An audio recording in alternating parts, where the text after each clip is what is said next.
Hey, well, so good afternoon.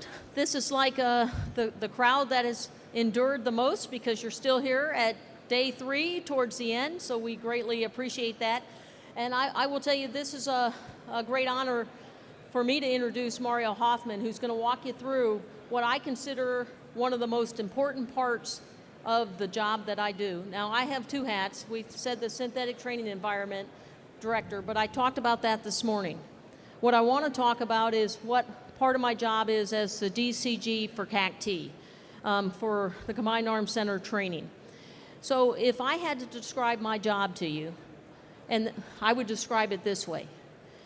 Our job at CACT is to ensure that we can replicate the operational environment so that units can train in a realistic environment. That's the way I describe it. And so in order to do that, you've got to make sure that the capability exists in the right places to drive that training. And one of the most important places where we do training is at our combat training centers, the 3 of them. National Training Center, the Joint Readiness Training Center, and the Joint Multinational Readiness Center in Germany.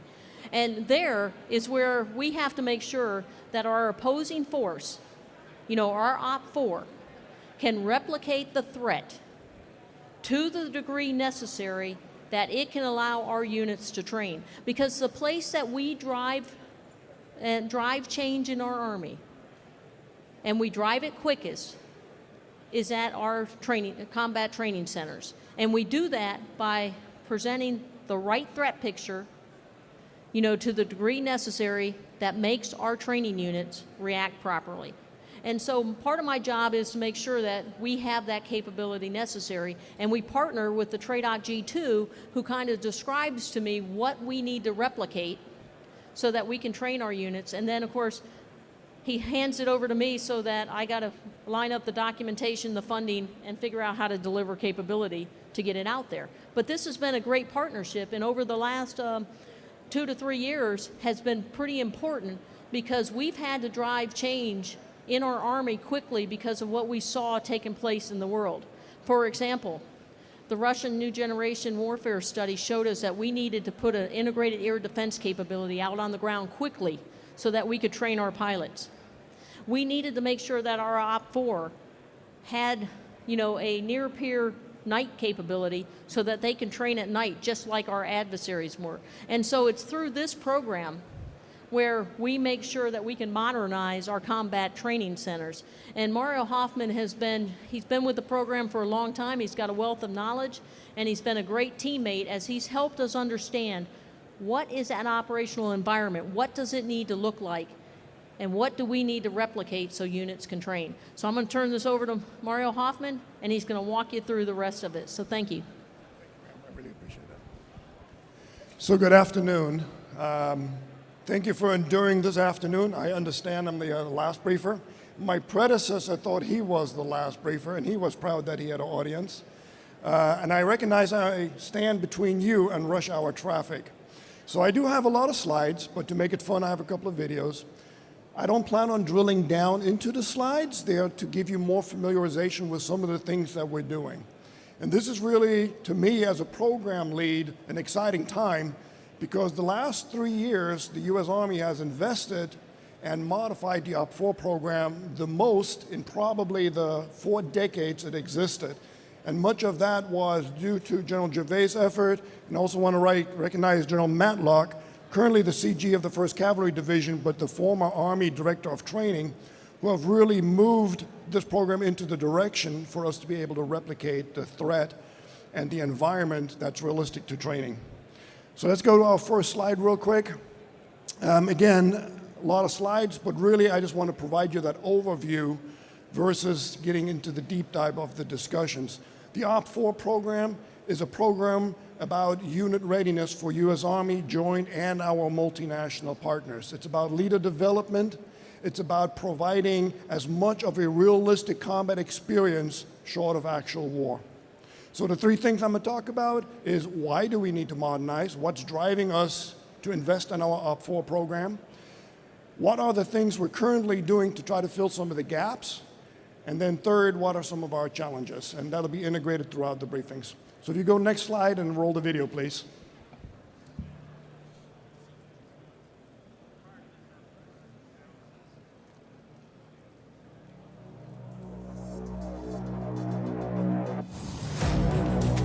As stated in the Army operating concept, future military actions will likely commit U.S. forces to short-notice operations characterized by complex and urban terrain, the lack of front lines and insecure flanks, with rapid transitions between various aspects of unified land operations.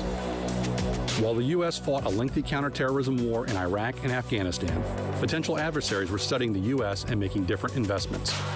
These diverse adversaries, some of whom believe they are already at war with the U.S., employ traditional, irregular, and hybrid strategies to threaten U.S. interests.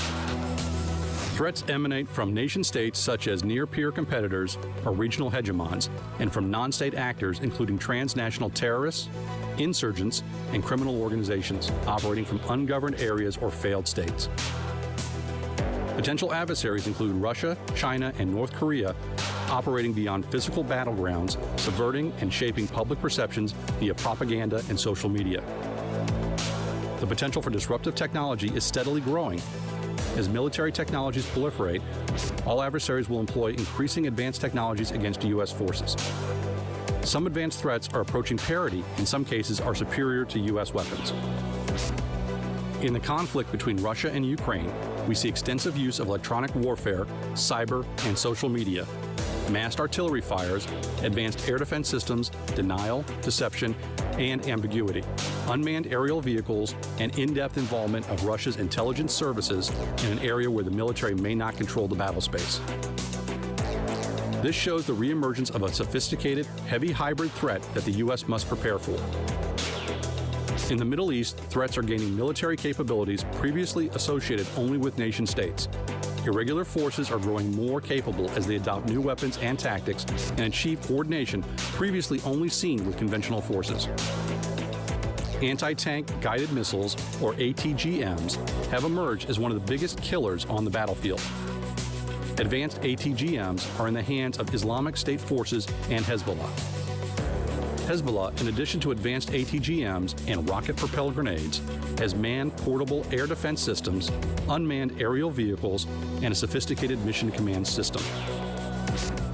Hybrid adversaries, both state-based and non-state actors, can disrupt U.S. technological advantages through cyber attacks, GPS jamming, and other countermeasures. The Army's Decisive Action Training Environment, or DATE, rapidly infuses experiences and lessons learned from recent and ongoing conflicts and incorporates changes in enemy objectives, capabilities, weapons, tactics, and techniques into the Army's virtual operational environment. DATE provides a common training environment for use throughout the Army for home station training and combat training centers. DATE features a hybrid threat that reflects the complexities of potential adversaries we could face. Army units must train in realistic and rigorous training environments against a free-thinking opposing force that replicates current and projected threats. The OPFOR must be capable of portraying the most dangerous conventional force as well as guerrilla, insurgent, and criminal elements. This requires the OPFOR to consist of peer or near-peer armored formations and be equipped with modern weapons, stabilized weapon platforms, advanced night optics, and realistic casualty assessments. The OPFOR must challenge training units with air attack, advanced integrated air defense systems, unmanned aerial systems, contemporary anti-tank munitions, long-range artillery fires, weapons of mass destruction, and sophisticated dismounted operations. Conventional OPFOR forces may also be capable of degrading or denying training unit dependencies on cyber electromagnetic activities. Unconventional and insurgent OPFOR elements may be capable of employing asymmetric and terrorist tactics and be equipped with niche technologies that provide an advantage. By rapidly infusing lessons learned from ongoing, emerging, and future conflicts and threats, and ensuring our OPFOR program replicates realistic, relevant, and rigorous threat capabilities and tactics, the U.S. Army is assured to be prepared for the next war, regardless of the environment or the enemy. So next slide, please. So highlighting a quick overview on the Army's OPFOR program. We are about setting the conditions. The Army has tasks, conditions, and standards. We provide the conditions for training, education, leader development, and we will be supporting Futures Command for concept and capability development. It's about trying to get after these training domains right here. In doing that, our Army doctrine says planners, commanders need to be able to integrate the mission variables and operational variables. Operational variables being defined by PME-CPT, understanding the environment of which the OPFOR is part of the military variable, but being able to integrate the PME-CPT variables with mission variables, which is METTC, mission, enemy, time, terrain, civil considerations.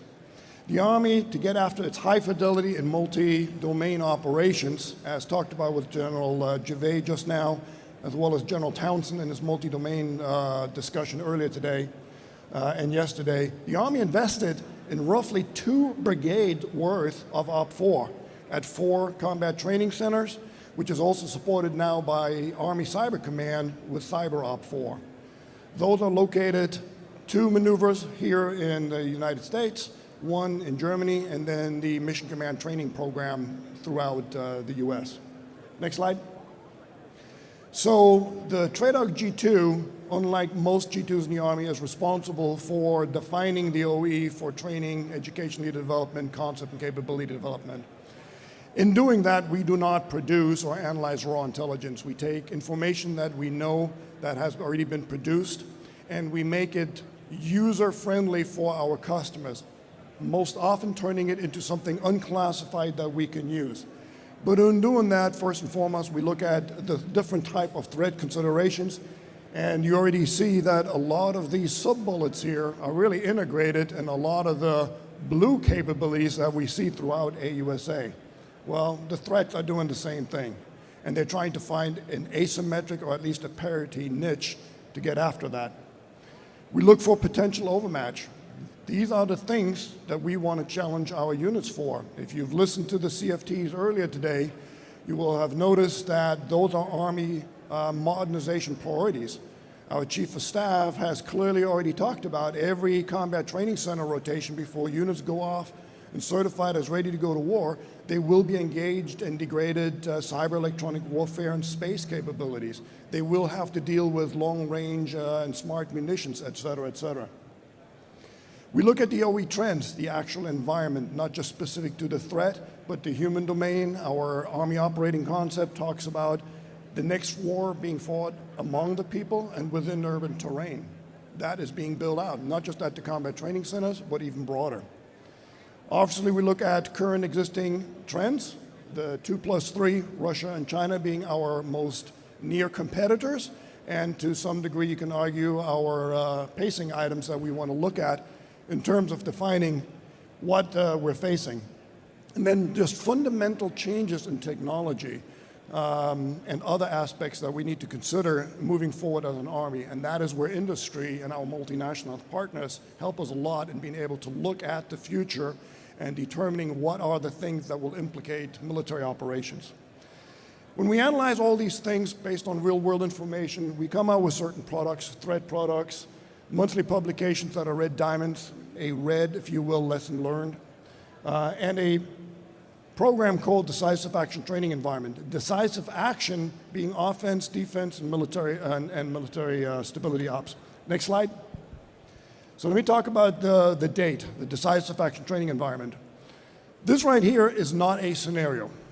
This is an environment. It's a fictitious environment based on the caucus terrain, but build on real-world intelligence, real-world information, classified and unclassified, from different countries, different actors, different states with different capabilities. We merge those things into one fictitious scenario. But again, remember, everything in it is real.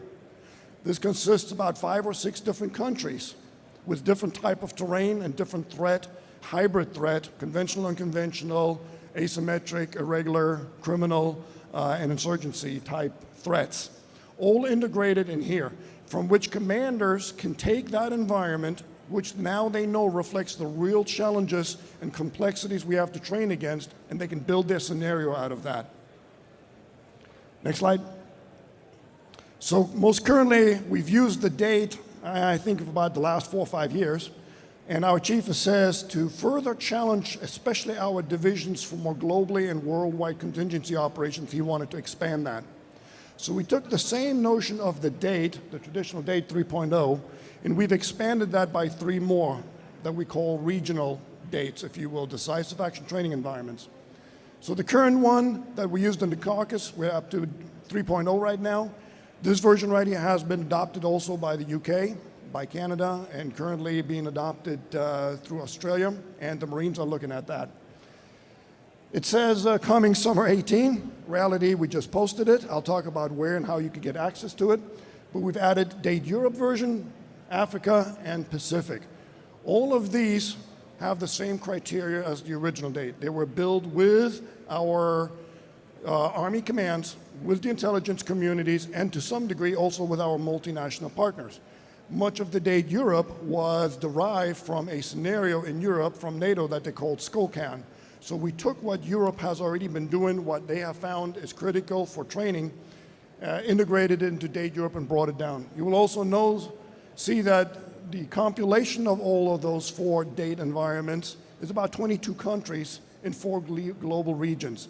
Therefore, we have plenty of terrain, all at the unclassified level, to maneuver on, to train on, and adjust each one of these to be more regionally specific, but broad enough to train against the most likely environment and threat capability that we might face, not trying to figure out who is our next fight.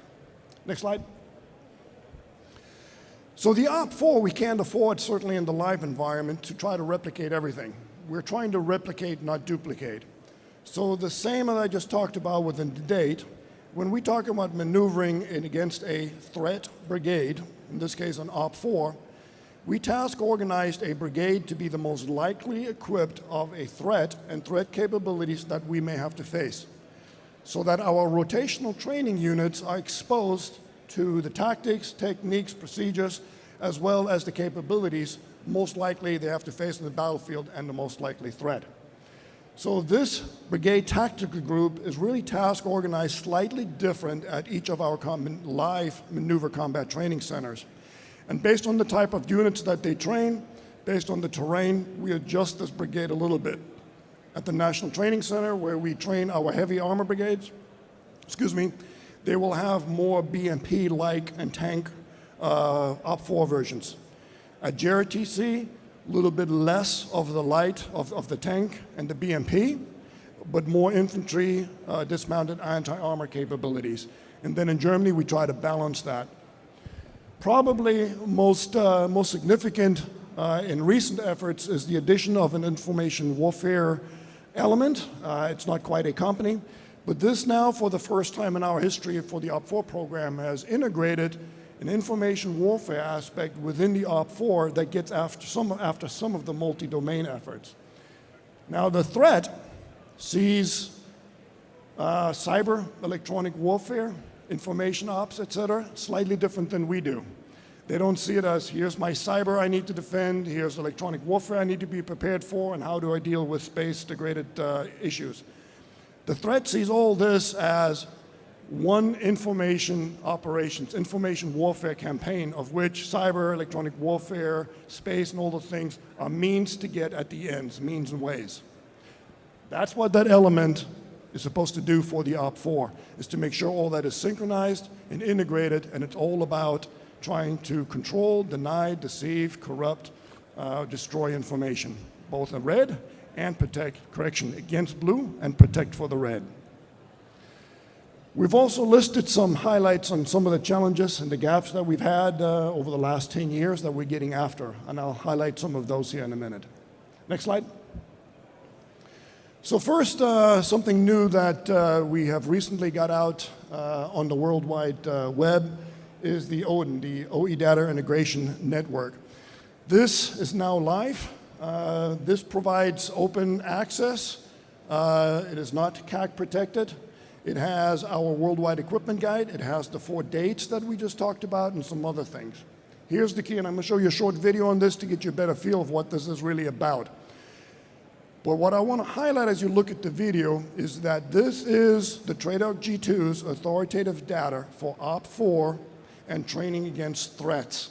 This is where the date information is at. This is where all the worldwide equipment is at, and some other functions to include orders of battle. So that anywhere in the US Army, within our joint or multinational partners, when we train, whether it's live, virtual, or constructive, this is supposed to be the baseline access for reference. What do I need to replicate, and what is the capability that needs to be replicated within that? So let's go next slide and run the video, please.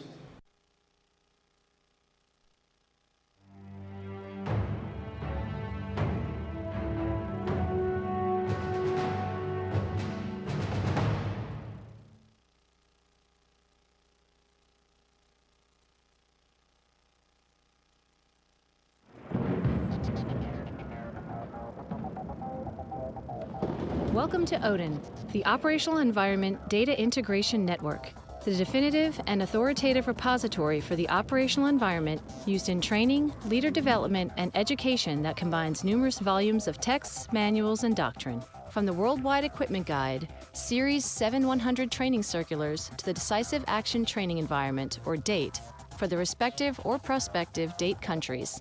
Odin incorporates all resources into one online hub.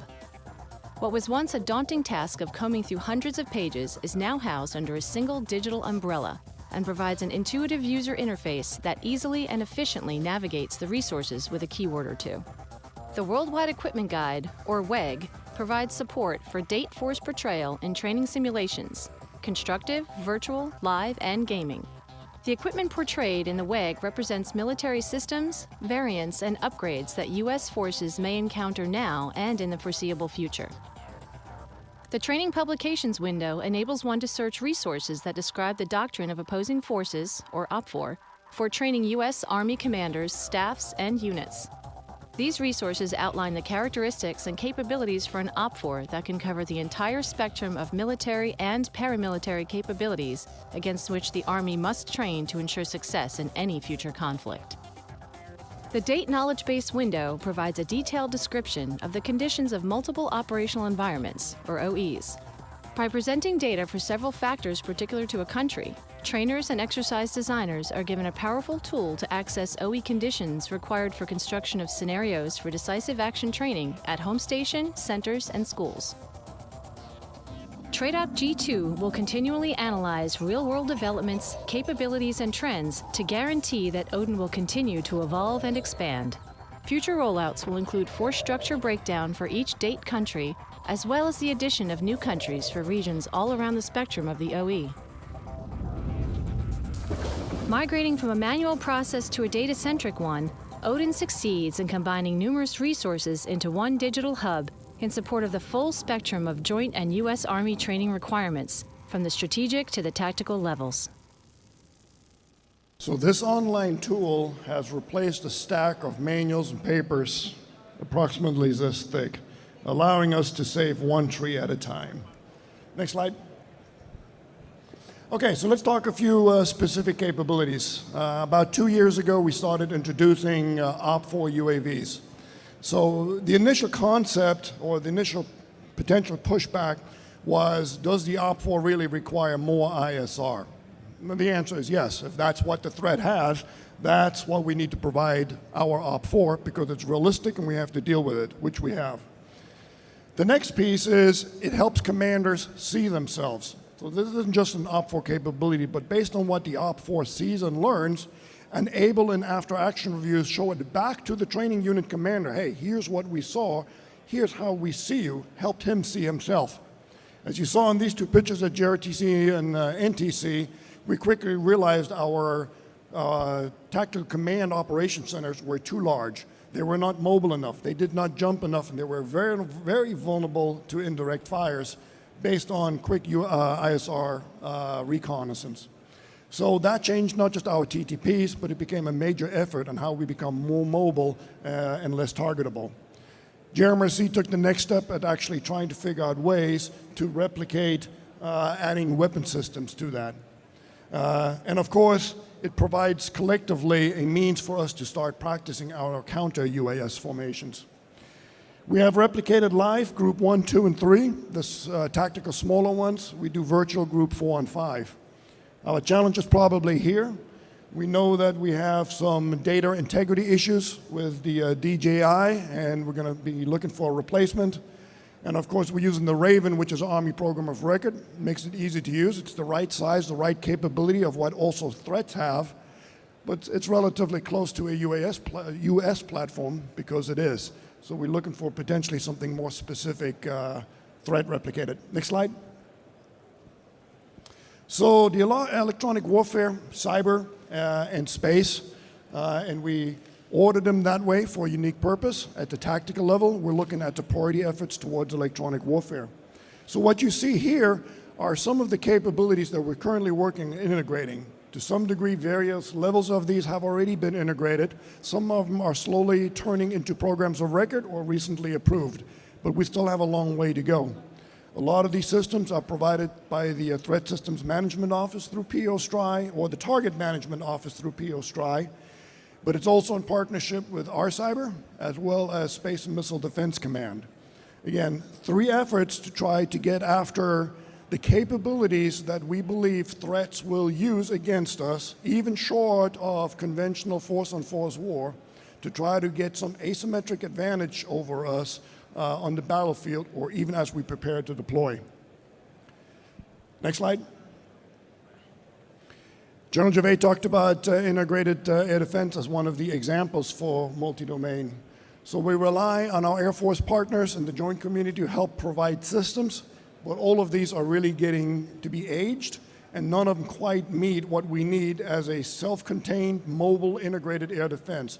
Integrated implying you have guns, you have the radars, you have the rockets, you have the early warning and target detection warning, target tracking radars, as well as the systems being able to talk to each other.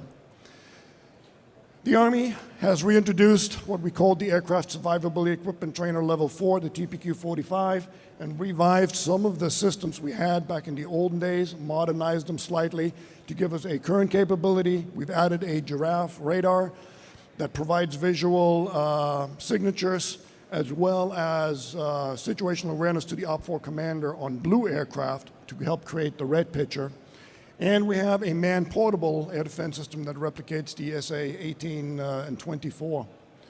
And then last but not least, we're currently in the process of taking some of the Asset 4 systems and visually means take the constructive side of what we're replicating for air threat and getting it down to the OPFOR commander, so he has an integrated air defense picture.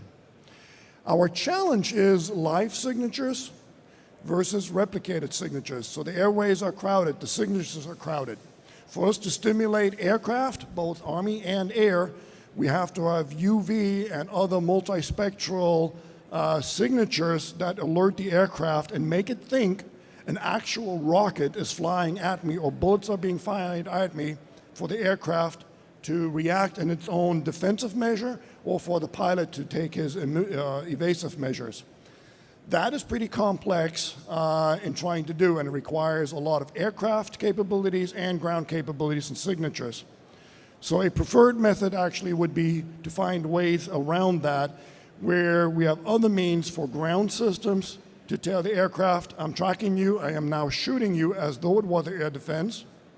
And the electronics of both aircraft and the ground systems talk to each other in another means, but the pilot, all he knows is, my aircraft is telling me someone is shooting at me, what do I do?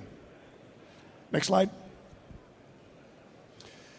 As we talk cyber, especially, there's something about cyber that first we need operators, we need people on the cyber domain, otherwise it becomes irrelevant. Our cyber talks much about red networks, blue networks, but there's this entire gray space that we operate through and around. Not just the cameras that are in cities and stoplights and what have you, but social media. In fact, I would probably say the intelligence community gets most of the intelligence, and I'm talking globally, not just US, from social media. Everybody takes snapshots of everything and posts it. We don't have to deploy a whole lot of things. Everybody loves to tell us, as well as the threats, what's going on.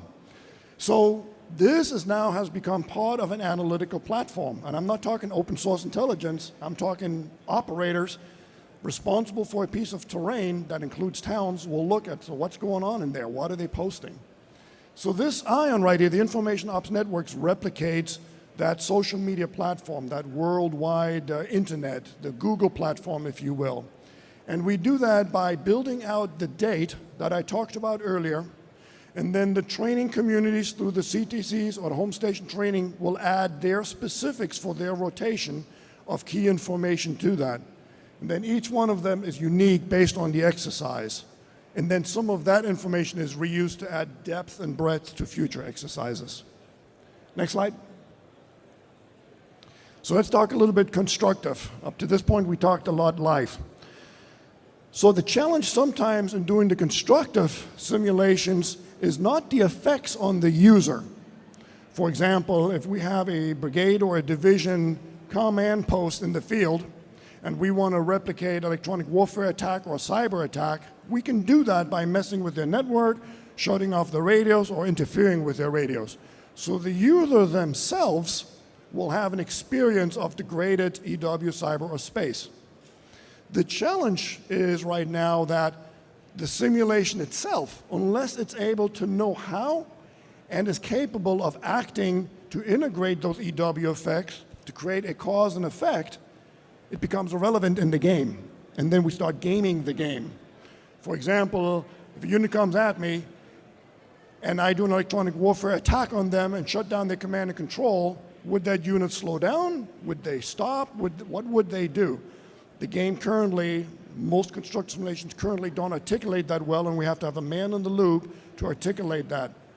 Well, that man in the loop is another US soldier, so most of the time it's an opinion of what we're doing. What we need across the M&S communities to represent all of the warfighting functions is some type of OE effects component that helps articulate that. Not just for electronic warfare and other things, but all of the domains with all of the warfighting functions and all of the M&S communities. One server. Next slide. So last but not least, General Gervais talked about the STE, the synthetic training environment. I and my team are part of that effort as an extensioner. So everything we discussed here today in terms of the synthetic aspect, we're already integrating in within the STE. So we are part of General Gervais' team, not just in the live, but also in this aspect and across the different functions. So I think we're about at that time where we will transition to question and answers. I think so.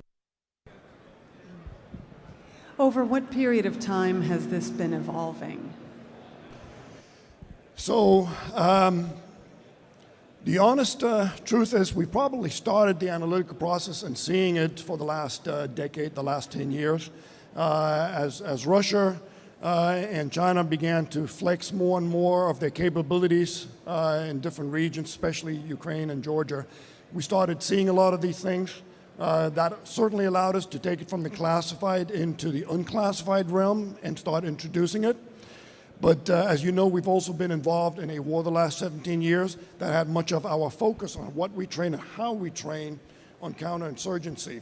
So we slowly started making that transition. And when our current chief came in, and again, as I mentioned earlier, with General Matlock as his director of training, is when we made an aggressive shift to say, we need to go back to combined arms, major combat operations, and we need to make that shift quickly and aggressively. So I would probably say the last 3 to 4 years is when we became more aggressive in making that shift. Is that fair, sir? Yeah, if you don't mind, I'll make a couple comments. See if I can get out of the reverb range. How about this way? Is this better? Okay. If you don't mind, Mario, first of all, I applaud the effort and the approach that you've taken, even better. It really is very impressive, as you've heard me say before. I would like to see a couple things. One, a better connection with the home station training program, because I think we're on track at the CTCs. We've got a lot of work to do, but the next hard hurdle is going to be the home station training. And the second thing you brought up was, and this may apply to some in the audience, a better connection between the modeling and sim efforts, kind of, to use the Secretary's word, a renaissance in the training part of the modeling and sim community that brings that level of fidelity into our constructive and eventually into the STE. So it's really impressive work across the board. Thanks for letting me talk. Thank you, sir. Let me respond to that. as we get ready for the next question. That's actually a very important point. We've never ignored home station training. We're just not sure what and how to necessarily get after the home station training. Having focused on the CTC program at this point, we are now beginning to learn very aggressively, and I would say probably more correctly, what that training should look like and what are the training effects we're looking for. And now that we're creating that, we're able to better understand, okay, what is the gap at home station training that helps us get there? So General Matlock is absolutely correct. It is definitely time for us to more aggressively now transition to the home station training. How do we close that in and prepare units at the individual and small element to be able to deal with those? Thank you, sir. Good afternoon. Do any of the updated dates have integrated sea burn or subterranean threat? Absolutely. Great question. Again, one of the big pieces, even within date 3.0 and a previous version to that 2.2, integrated the environment that allows you to bring any aspect in it. So we've been challenged a few times on something that maybe we want to add or expand on, and I believe almost every time we've been able to show that if you look close enough, it's in there. So again, it's not a scenario, so I wouldn't say frequently, but once in a while, we're told date doesn't have something in it, and what we find out is the folks that created the scenario didn't use those aspects. If you're not going to use a town or some urban terrain, and therefore use subterranean or caves or other things, the date provides you the means for that, the justification of why there is subterranean terrain or caves or other things in there or suburni. Bringing it out as part of your exercise has to be part of the scenario. So thank you so much. Okay. How quickly could you revert back to a counterinsurgency or stability ops scenario for the OPFOR at any of the CTCs if you had to? Great question. I would probably say very quickly. So right now, most of our training is more focused, honestly, on the combined arms maneuver, the metal on metal. But every rotation is still required to be against a hybrid threat. That means every combat training center rotation, including our Army objective training assessments for home station training, requires a hybrid threat for company and above. That means they should be fighting elements of an irregular warfare, to include insurgencies or guerrillas or terrorists, as well as the conventional. How much of that is emphasized within a scenario is really up to the commander based on his assessment, his mission, and his type of unit. But it's integrated throughout all training events at home station, at least for company and above, as well as the combat training centers. So to go fully back into an Iraq and Afghanistan, I don't think will be nearly as hard as it was the first time around, because it's already there. But it will require some modifications, like an enormous increase in role players in larger urban terrain. So I will be on the side. I have business cards, or if somebody wants to talk additional comments. Other than that, I would say thank you for attending. If you have future ideas or concepts that you think we would look at, I would be happy to look at that. My counterpart is Lieutenant Colonel Sam Fishborn, who is the Trader Capability Manager for the OPFOR program, specifically dealing with training aids, devices, systems, and simulations. So thank you very much.